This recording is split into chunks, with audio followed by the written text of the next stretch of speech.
मुंबईतल्या वांद्रे परिसरात रविवारी रात्री झालेल्या एका विचित्र अपघातात एका तरुणाचा मृत्यू झाल्याची घटना उघडकीस आली आहे। कोस्टल रोडच्या कामासाठी एक ट्रक लोखंड घेऊन भरधाव वेगानं वांद्र्याच्या दिशेने जात होता।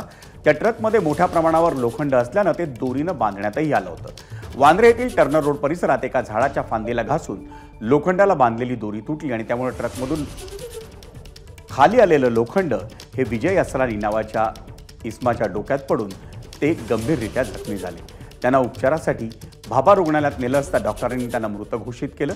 या प्रकरणी वांद्रे पोलिसांनी ट्रक चालक आलम अन्सारीवर गुन्हा दाखल करून त्याला अटक केली आहे।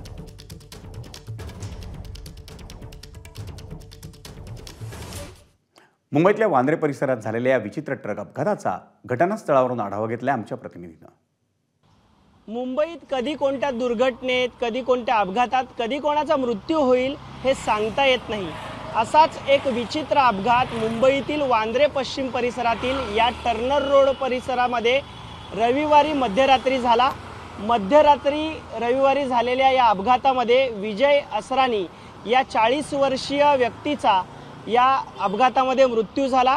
या परिसरातून एक लोखंड घेऊन जाणारा कोस्टल रोडचं जे काम सुरू आहे त्याचं साहित्य घेऊन जाणारा ट्रक या ठिकाणी जात होता आणि त्याच वेळेला त्या ट्रकमधलं लोखंडी साहित्य पदपथावरून चालत असणाऱ्या विजय असरानी यांच्या डोक्यावर पडलं आणि त्यामध्ये त्यांचा मृत्यू झाल्याची घटना ही समोर आलेली आहे।